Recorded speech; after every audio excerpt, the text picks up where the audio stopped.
The morning of November 6, 1895. The Vanderbilt family mansion at 660 Fifth Avenue, a French chateau-esque fortress that took 1,000 workers 3 years to build, cost $3 million, and occupied an entire city block, was full of motion.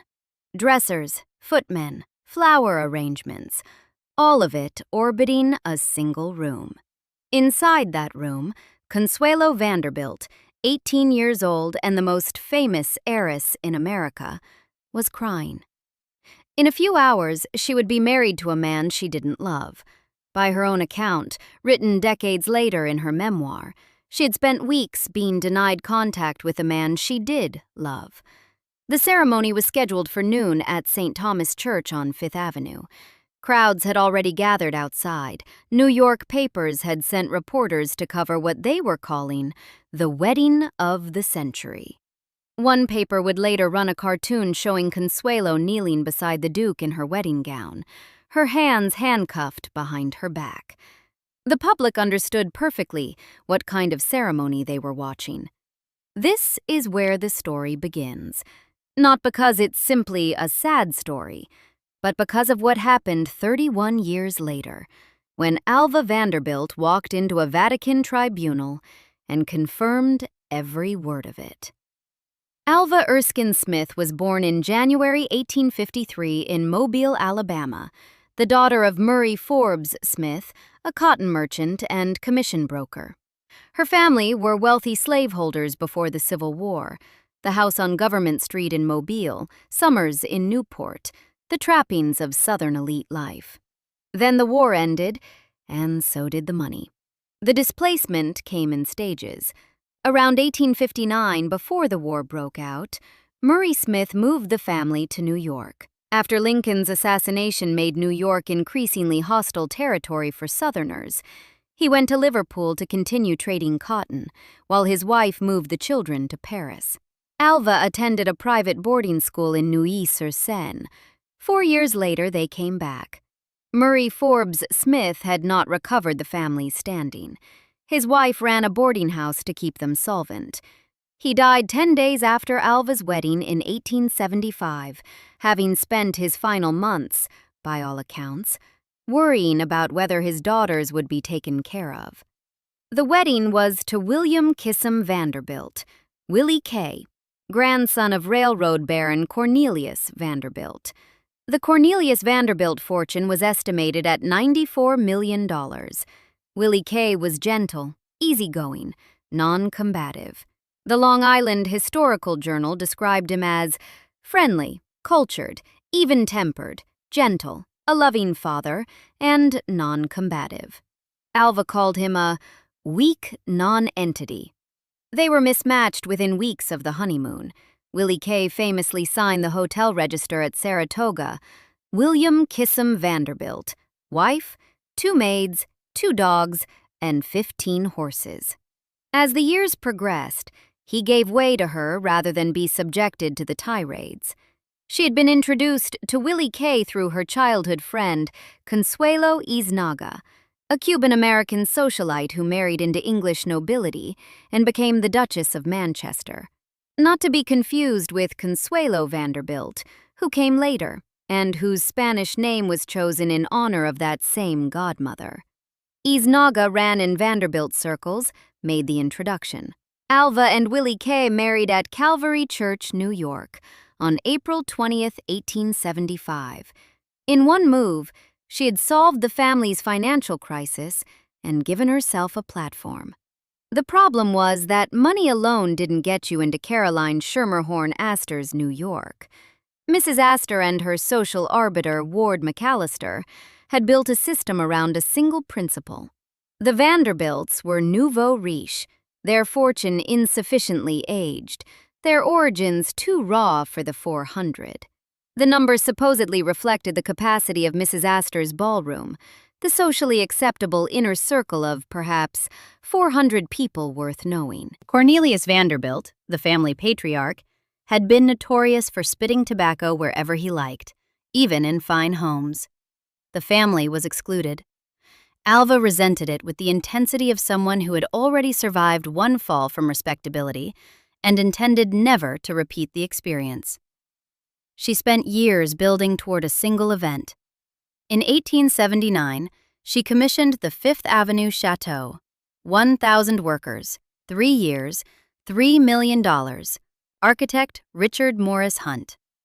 It was larger and more ornate than anything Mrs. Astor owned. By 1883, the chateau was finished and she was ready. On March 26, 1883, approximately 1,200 guests arrived in carriages at 660 Fifth Avenue from 10 o'clock at night onward. The New York World estimated the cost at more than $250,000, roughly $65,000 of it spent on champagne, $11,000 on flowers. Alva had invited every important name in the city and arranged, through the mechanics of social pressure, that the Astors understood they needed to ask to be included. The mechanism was elegant. Mrs. Astor's daughter Carrie had reportedly been practicing a quadrille for weeks in anticipation of the ball, but social rules decreed that because the Astors had never formally called on the Vanderbilts, no invitation could be extended. Mrs. Astor's footman delivered her calling card at the Vanderbilt mansion. The next day, Alva returned the call. The Astors received their invitation. Mrs. Astor and Ward McAllister attended, and Mrs. Astor was observed in animated conversation with her host. The Vanderbilts had arrived. Alva once said of herself, "I blaze the trail for the rest to walk in." The 1883 ball was proof of method. She identified a gate, located the key, and engineered a situation in which the gatekeeper had to open it. She would use the same method on her daughter. By the early 1890s, Alva had fixed her ambition on European nobility. She wasn't inventing a practice, she was executing a known playbook at maximum intensity. Between 1874 and 1915, well over 400 American women married into the British aristocracy. The phenomenon began in April 1874, when Jennie Jerome, daughter of New York financier Leonard Jerome, married Lord Randolph Churchill in Paris, a union that would produce Winston Churchill within months. Mary Leiter of Chicago married Lord Curzon, later Viceroy of India, in 1895, the same year as Consuelo's wedding. These women were called dollar princesses, and they were the product of two colliding economic realities: American industrial surplus and British agricultural collapse. The repeal of the Corn Laws in 1846 had set off a long slide in grain prices. By the 1890s, landed English estates were hemorrhaging income.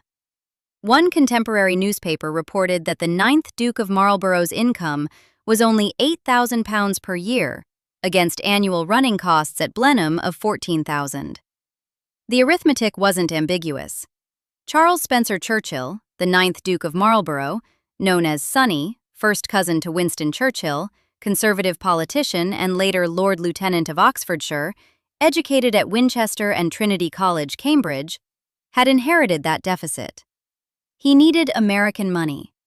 Alva met him during a trip to England in 1895, and she decided on him for Consuelo. The matchmaker was Lady Paget, Mary Stevens, daughter of an American hotel entrepreneur, whose position as a sort of international marital agent between eligible American heiresses and British noblemen was known in both countries. The settlement, according to an affidavit reported in the New York Times in March 1923, put roughly $2.5 million in railroad stock in trust. Specifically, 50,000 shares, identified in Sylvia Hoffert's biography as stock in the Toledo, Peoria, and Warsaw Railroad, from which the Duke would draw approximately $100,000 per year for life. Consuelo received a parallel $100,000 annual allowance from her father during his lifetime. What that money bought at Blenheim was a palace pulled back from serious deterioration.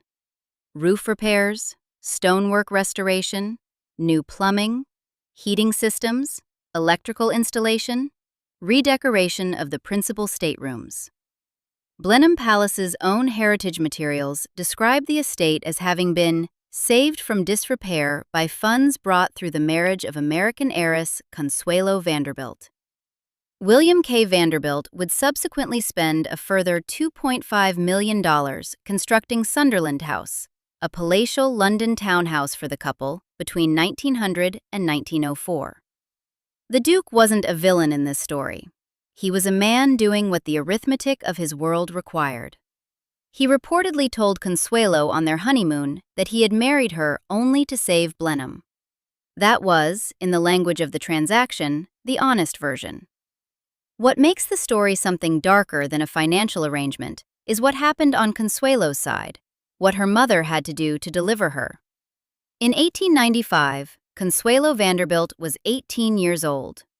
Winthrop Rutherford was 32. His full name was Winthrop Chandler Rutherford, born February 4, 1862. He was a descendant of Peter Stuyvesant, the last Dutch Director General of New Netherland, and of Lewis Morris, a signer of the Declaration of Independence. He had graduated Columbia in 1884, was a member of the 400, and was described at the time as the most eligible bachelor in New York. He won the Best in Show prize at the Westminster Kennel Club Dog Show in 1907, 1908, and 1909 with his fox terrier. He was, on every measurable social axis, acceptable. He proposed to Consuelo. By multiple accounts, she accepted. What happened next exists primarily in a single source written nearly 60 years later. In her 1953 memoir, The Glitter and the Gold, Consuelo Vanderbilt Balson described the months that followed as a sustained campaign of confinement and psychological pressure. Scholars approach the memoir carefully.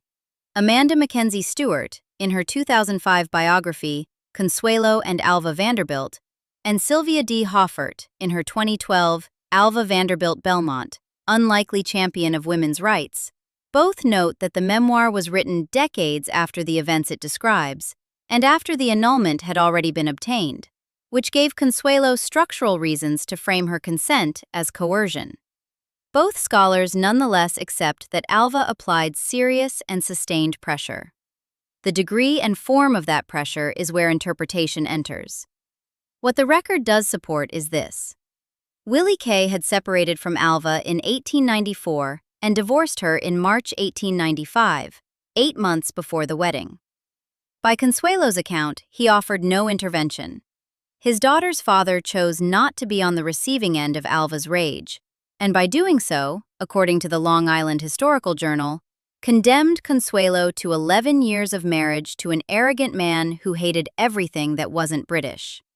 According to Raymond Spinzia's article in that same journal, an academic source, Alva kept Consuelo under virtual house arrest and threatened to shoot Rutherford. The same source states that, during bursts of anger, Alva claimed she had had a heart attack and that if Consuelo didn't marry the Duke, she would be responsible for her mother's death. The Wikipedia entry on Winthrop Rutherford, drawing from secondary sources, notes that after Consuelo was persuaded that Alva might suffer a fatal heart attack if she disobeyed, she agreed to forsake Rutherford and marry the Duke. The National Park Service's biography of Alva states plainly, she forced her daughter Consuelo to marry the Duke of Marlborough and threatened to shoot Consuelo's real love if she refused.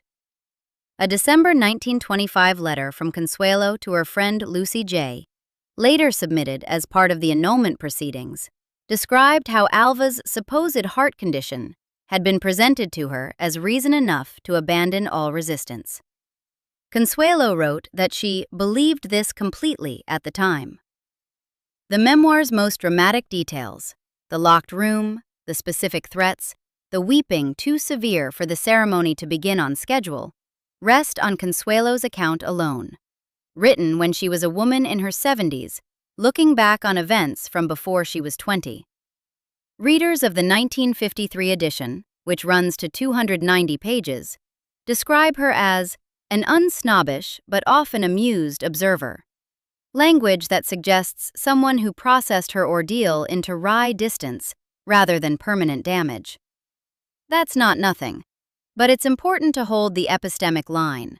These details are hers, not independently verified by press coverage from 1895. What is verified? Winthrop Rutherford remained a bachelor until the age of 40. He married Alice Morton in 1902, the fourth daughter of former Vice President Levi Parsons Morton. He died on March 19, 1944, in Aiken, South Carolina, after a long period of failing health.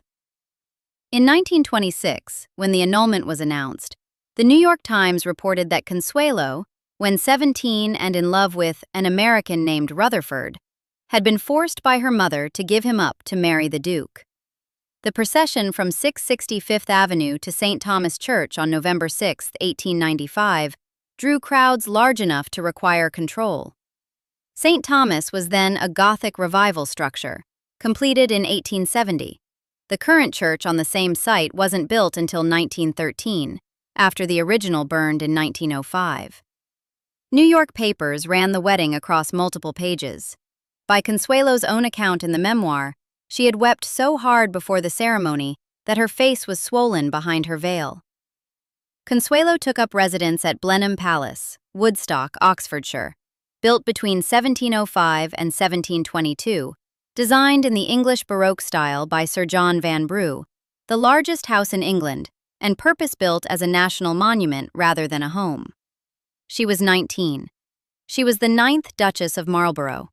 She learned the hierarchies of Blenheim, the rhythms of the English political season, the expectations of a political wife. Her husband was appointed Paymaster General in 1899 and Under Secretary of State for the Colonies in 1903. She was present, visible, and useful. She was adored by the estate's poorer tenants, whom she visited regularly and helped with practical assistance. She organized charitable work during the Second Boer War as part of the American hospital ship Maine Fund, alongside other American-born aristocratic wives, including Mary Stevens Paget and Mary Endicott Chamberlain. In 1897, she gave birth to John Albert Edward Spencer Churchill, later the 10th Duke of Marlborough, godson of King Edward VII. Lord Ivor Charles Spencer Churchill followed in 1898. Giovanni Boldini's portrait of Consuelo with Ivor, painted in 1906, now hangs in the Metropolitan Museum of Art. Winston Churchill appears in photographs with Consuelo at Blenheim in 1902. She was his hostess, his cousin's wife, by all accounts a social success in circles that had not been born expecting to accept her. Wikipedia describes the marriage as a well-known example of the advantageous but loveless marriages common during the Gilded Age. By the early 1900s, the Duke and Duchess were no longer living as a couple. Consuelo, by some accounts, had reconnected briefly with Rutherford and subsequently entered into other relationships. The Duke had fallen for Gladys Deacon, an American of no money but considerable brilliance. They formally separated in 1906. Civil divorce was finalized in England in 1921. That same year, Consuelo married Jacques Balsan, a French aviator born in 1868, a pioneer in aeronautics, in a civil ceremony in France. The Duke married Gladys Deacon the same year. She was 44. She had been a duchess for 26 years. She was done being a duchess. The Catholic annulment came 5 years after the civil divorce. Consuelo was the plaintiff, confirmed by the New York Times on November 14, 1926. The Duke, having converted to Catholicism, also wanted the church's recognition, but the case was Consuelo's to make.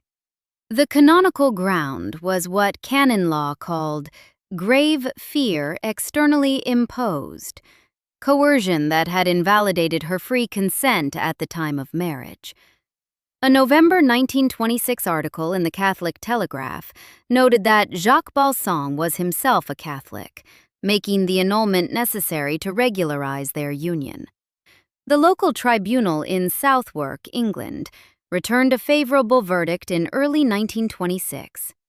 The Holy Rota, the Vatican's senior appellate court, confirmed the annulment in July of that year. On November 13, 1926, the New York Times ran the headline, "Marlborough Gets Marriage Annulled by Catholic Court, Vatican." 12 days later, a second Times headline, "Mother Threatened Death. Winthrop Rutherford was named in the coverage. Time magazine reported that the Sacred Rhoda had published the testimony it swore it received before annulling the marriage of Consuelo. Protestant commentators called the annulment a legal fiction. The Vatican confirmed it anyway. Alva testified. According to published accounts of the proceedings, cited by Southampton History Museum, multiple secondary historians, and Time magazine's own 1933 obituary of Alva, her statement was direct. As reported across these sources drawing from the tribunal record, she told the court that she had forced her daughter to marry the Duke, that she had always held absolute power over her daughter, and that when she issued an order, no one discussed it. She gave this testimony, by most accounts, without apparent embarrassment. Time magazine's 1933 obituary of Alva Belmont noted that she had frankly admitted coercion. The Rhode Island Heritage Hall of Fame records that she testified that she had forced Consuelo into the marriage. The year was 1926. The wedding had been 1895. 31 years, and then she said the truest thing she ever said about any of it, under oath, in a Roman courtroom, to a Catholic tribunal, and apparently without flinching. The daughter had already left the palace. The mother had already moved to France, and now the mother had confirmed everything. What happens next is where the comfortable narrative collapses. Oliver Belmont died in 1908 of complications from an appendectomy. He was 50. Alva was 55, and now one of the wealthiest women in the United States. She had inherited his fortune of approximately $10 million, plus several estates, in addition to Marble House in Newport, which she had owned outright since 1892, and a $100,000 annual alimony payment from Willie Kay. She spent the rest of her life fighting for women's rights. In 1909, she joined the National American Woman's Suffrage Association, attended lectures by suffragist Ida Husted Harper, and funded the organization's relocation from Warren, Ohio, to New York, paying 2 years' rent for its new offices. She opened Marble House that same year for a major suffrage symposium, with herself as the headlining speaker, and formed the Political Equality League, which backed pro-suffrage candidates for New York State office, and established 11 suffrage settlement houses across New York City, including the first attempt to integrate the enfranchisement movement in New York by funding a Black women's branch in partnership with community leaders, including Sarah J.S. Garnett and Frances Reynolds Kaiser. In 1912, she led the PEL's division of the Women's Vote Parade through 50 blocks of Manhattan, which reporter Marie Manning credited as a turning point for political interest in the suffrage movement. By 1914, she had joined the more militant Congressional Union, founded by Alice Paul. In 1916, she and Paul co-founded the National Woman's Party with Lucy Burns. In February of that year, she co-wrote and performed a suffrage operetta called Melinda and Her Sisters at the Waldorf Astoria Hotel. The fundraiser netted $8,000 in donations. She financed the first-ever picketing of the White House in January 1917. She was elected NWP president and held that office until her death. She bought the organization its permanent headquarters in Washington, D.C., a building on Constitution Avenue that now stands as the Belmont Paul Women's Equality National Monument, named for both of them by President Barack Obama on Equal Pay Day 2016. The Library of Congress describes her as the most important financial benefactor among the leaders of the Congressional Union for Woman Suffrage and its successor, the National Woman's Party. In her will, she left $100,000 to the NWP. The total she spent on suffrage across 2 decades has never been precisely calculated. Individual gifts were large enough that when she eventually began reducing her contributions, the NWP's finances showed it. Sylvia Hoffert's biography, argues that Alva was a feminist visionary and that her financial support was crucial to the success of the suffrage and equal rights movements. Hoffert also observes that Alva's defining personality trait, a resolve to get her own way regardless of consequences, was the same engine that drove her suffragism. It wasn't a conversion, it was a redirection. The woman who had used social architecture to force a gate open in 1883 simply applied the same force to a different structure after 1908. This is where every verdict runs aground. Alva Vanderbilt had trapped her daughter in precisely the marriage system that suffragism was built to dismantle. She coerced a free woman into a contractual union for money and status. And then she spent decades, and a significant portion of her fortune, attacking the social conditions that made such coercion normal and legal. Neither Stewart nor Hoffert fully resolves this contradiction. Both scholars, having spent the most time with the primary sources, arrive at the same place. A woman whose self-understanding was always, as Hoffert writes, fragmentary.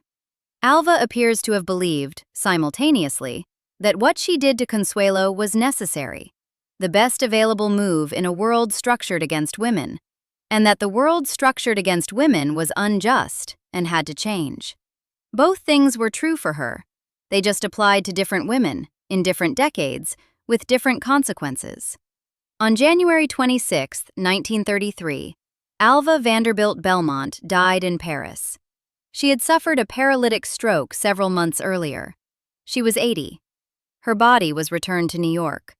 All of her pallbearers were women. Her casket was draped with a banner bearing Susan B. Anthony's words, "Failure is impossible." The funeral service was held at St. Thomas Episcopal Church on Fifth Avenue, the same street where Consuelo had been walked to the altar 38 years before, in a church that had burned and been rebuilt since then, which seems about right. Consuelo Vanderbilt Balsan died on December 6, 1964, in Southampton, New York, at 87. She had lived in France before the Second World War, moved with Balsan to the United States when France fell, and published The Glitter and the Gold in 1953. A memoir that is careful, literate, dry in places, devastating in others, and available in the Internet Archive if you want to read the source for yourself. She asked in her will to be buried at St. Martin's Church in Blaydon, Oxfordshire, the parish church for Blenheim Palace. She had left the marriage, left the country, outlived the Duke and the mother both, and chose to be buried within sight of the palace. That choice belongs to her. The memoir doesn't explain it. No one else can. Alva Vanderbilt got everything she wanted. The daughter became a duchess. Blenheim was saved with Vanderbilt money. The old families who had refused to receive her were receiving her by the end. And 31 years after the wedding, in a Vatican courtroom, she said the truest thing she ever said about any of it. The daughter survived. She left. The mother spent the rest of her fortune on women's rights. Make of that what you will. The audience already is. If stories like this are what brought you here, subscribe and leave your verdict in the comments.